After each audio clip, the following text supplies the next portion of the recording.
తాడేపల్లి వైఎస్ఆర్సీపీ కేంద్ర కార్యాలయంలో మాజీ ఎమ్మెల్యే టీజేఆర్ సుధాకర్ బాబు మాట్లాడుతున్నారు. ఇప్పుడు ఆ లైవ్ చూద్దాం. వాళ్ళే కాదు, రాష్ట్ర మంత్రులు లేరు, అమరావతిలో ఎమ్మెల్యేలు లేరు, ఎంపీలు లేరు. అంటే రాష్ట్ర రాజధాని దిక్కులేని పరిస్థితిలోకి వెళ్ళిపోయింది. మళ్ళీ వస్తారు, కానీ ఎక్కడున్నారని అడుగుతున్నాం. ముఖ్యమంత్రి గారు ఏ ప్రదేశానికైనా వెళ్ళొచ్చు, దానికేం అభ్యంతరం లేదు. కానీ ఆయన అధికారికంగా వెళ్ళాడా, వ్యక్తిగత పనుల మీద వెళ్ళాడా, లేకపోతే ప్రజలకు ఏదైనా మేలు చేయడానికి పర్యటన చేస్తున్నాడా? అది ప్రజలకు స్పష్టంగా చెప్పాల్సిన బాధ్యత ఉంది. అదేంటయ్యా మాకు కుటుంబ పర్యటనకు వెళ్ళాం, దానికి సమాచారం ప్రతిపక్ష పార్టీలకు చెప్పాల్సిన అవసరం ఏముందంటే చెప్పాల్సిన అవసరం లేదు, కానీ ప్రజలకు చెప్పాలి కదా. నేను నిప్పుని, నా జీవితంలో దాపరికాలు లేవు, నాది తెరిచిన పుస్తకం, నాదంతా పారదర్శకత అని చెప్పి సొంత డబ్బా కొట్టించుకునే చంద్రబాబు నాయుడు గారు ఈ మారు ఎందుకు తన పర్యటనని రహస్యంగా పెట్టాడు? కొన్ని పత్రికలేమో లండన్ వెళ్ళాడని, కొన్ని పత్రికలేమో వైద్యం కోసం వెళ్ళాడని, కొన్ని పత్రికలేమో కుటుంబంతో గడపడానికి వెళ్ళాడని ఇలా రాశారు. వాస్తవంగా రాష్ట్ర ముఖ్యమంత్రి రాష్ట్రం నుంచి వెళుతున్నప్పుడు తప్పనిసరిగా డీజీ సాధారణ పరిపాలన శాఖకు తెలియజేసి వెళ్ళాలి. ఈ మారు అలా జరగలేదు, వాళ్ళ దగ్గర కూడా వివరాలు లేవు. అంటే నా రాష్ట్ర ముఖ్యమంత్రి నాతో సహా, ప్రతిపక్షాలతో సహా, ఆంధ్ర రాష్ట్రంలో ఉన్న చిట్ట చివరి ప్రజల యొక్కతో సహా మా ముఖ్యమంత్రి గారు ఎక్కడికి వెళ్ళారని తెలుసుకునే హక్కు ఉంది. కాబట్టి ప్రజల పక్షాన ఈ రోజున అధికార పార్టీని ప్రశ్నిస్తున్నాం, మీరు ఎక్కడికి వెళ్ళారని అడుగుతున్నాం. ఎందుకింత దాపరికంగా వ్యవహరిస్తున్నారని అడుగుతున్నాం. ఎక్కడికి వెళుతున్నారో చెప్తే సరిపోతుంది కదా, ఎందుకు చెప్పటం లేదు? ఎందుకు చంద్రబాబు నాయుడు గారు లండన్ వెళుతున్నారని మీడియా ద్వారా ప్రజలకు తప్పుదోవ పట్టించే కార్యక్రమం జరిగింది. చంద్రబాబు నాయుడు ఎక్కిన విమానం పశ్చిమ దిశగా వెళ్లాల్సింది పోయి తూర్పు దిశగా వెళ్ళింది. దారి మళ్ళిన విమానం సింగపూర్ వెళ్ళిందని కొందరు, బాలి వెళ్ళిందని కొందరు, జపాన్ వెళ్ళిందని కొందరు, ఇలా పలు రకాలుగా అనధికార సమాచారాల్ని, ఫెయిలర్స్ని మీడియాలో వదిలేరు. అక్కడే ఇప్పుడు మాకు సమస్య వచ్చింది. అనధికారికంగా చంద్రబాబు నాయుడు సింగపూర్కి ద్వితీయ పౌరసత్వం కలిగి ఉన్నాడు. సింగపూర్ అంటే ఆయనకు అత్యంత ప్రీతిపాత్రమైనటువంటి నగరం. సింగపూర్ కూడా ఆయన ఇష్టపడుతుంది, ఆయన సింగపూర్ని ఇష్టపడతాడు. ఈ దేశంలో ఏ ముఖ్యమంత్రి వెళ్ళాలని సార్లు మన రాష్ట్ర ముఖ్యమంత్రి అయిన నారా చంద్రబాబు నాయుడు గారు సింగపూర్కి పదే పదే వెళుతూ ఉంటాడు. ఆయనకి సింగపూర్ అంటే ఇష్టం.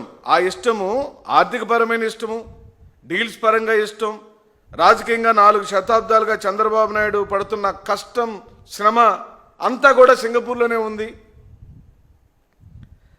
లండన్ వెళ్తున్నానని చెప్పి సడన్గా అక్కడికి ఎందుకు వెళ్ళారు? అసలు వెళ్ళారా? సింగపూర్లోనే ఉన్నారా? ఇవన్నీ అనుమానాలు.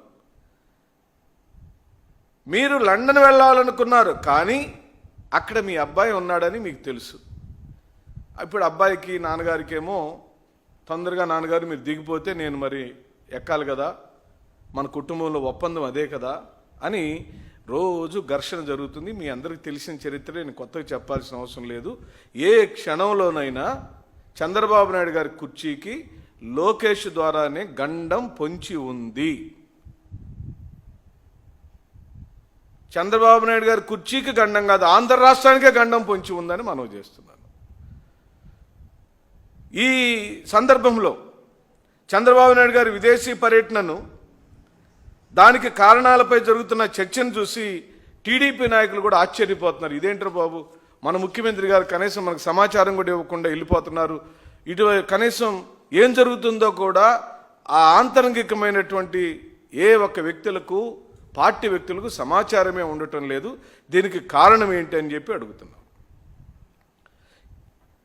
ఎందుకు ప్రత్యేకంగా చంద్రబాబు నాయుడు గారు తన టూర్ని రహస్యంగా ఉంచాడన్న విషయాలపైన ప్రజలకు మాత్రం తప్పనిసరిగా సమాధానం చెప్పి తీరాలి.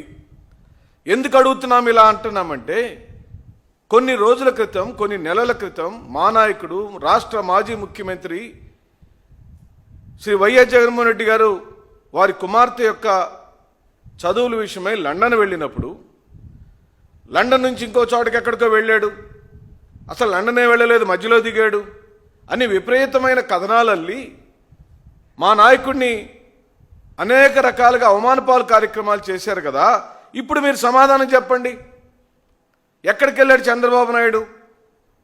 దాచుకున్న డబ్బులను దాచుకోవడానికి పోయాడా, లేకపోతే ఎవరెవరికి దోచుకున్న డబ్బుల్ని దాచుకోవడానికి పోయాడా, ఎవరెవరికి ఎక్కడెక్కడ సంచులు ఇవ్వాలో ఆ లెక్కలు తేల్చడానికి పోయాడా, ఇచ్చిన సంచులు చేరతనే లేదో చూడటానికి పోయాడా, ఏ పని మీద వెళ్ళాడని అడుగుతున్నాం. పోనీ రాష్ట్ర ప్రయోజనాల పని మీద వెళ్ళుంటే ఏం ప్రయోజనాల కోసం వెళ్ళాడు, ఎజెండా ఏమిటి? ఒకళ్ళ ఎజెండా ప్రిపేర్ అయ్యి ఉంటే దాన్ని జిఐడి యొక్క విభాగము ఎందుకు ధృవీకరించలేదు? ఎందుకు ఆయన యొక్క పర్యటనలలో రాష్ట్ర ప్రజలకు సంబంధించిన ఈ అంశాల మీదన ఆయన పర్యటించబోతున్నాడు, ఈ అంశాల మీదన మీటింగ్ జరగబోతుంది, తద్వారా రాష్ట్ర ప్రజలకు ఇంత మేలు జరుగుతుందని తెలుసుకోవాల్సిన బాధ్యత మా మీద, అందరి మీద, ఈ రాష్ట్ర ప్రజల మీద ఉందని నేను మరోమారు మనవి చేస్తూ, ఏ రాష్ట్ర ప్రభుత్వంలో మనం చూసాం, 1 కాదు 2 కాదు 3 విమానాలు ఈ రోజున ఈ రాష్ట్రంలో వాడుతున్నారు.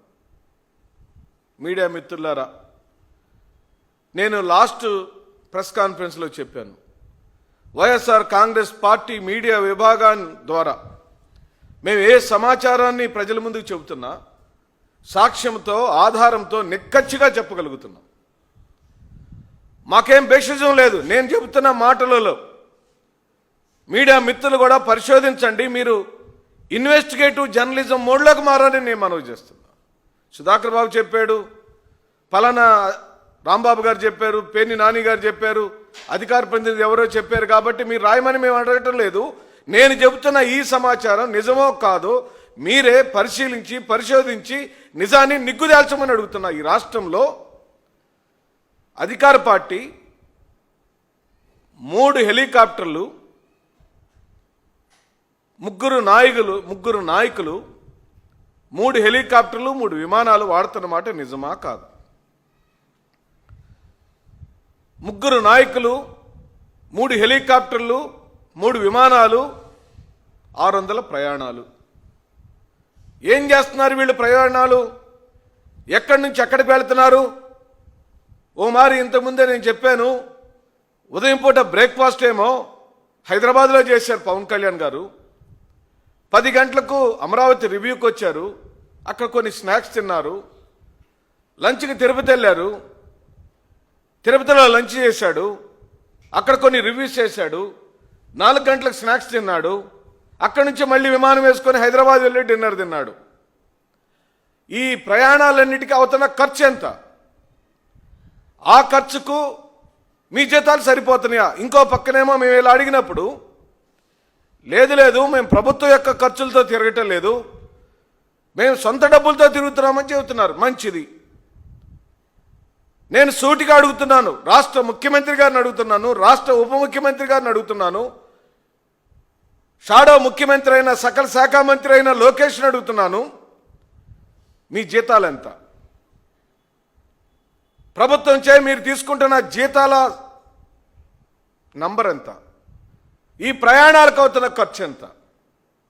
మీకు వస్తున్న జీతాలకు, మీరు చేస్తున్న ప్రయాణాల ఖర్చుకు నెలవారీగా ఖర్చు సరిపోతుందా, అప్పులు అవుతున్నాయా మీకు?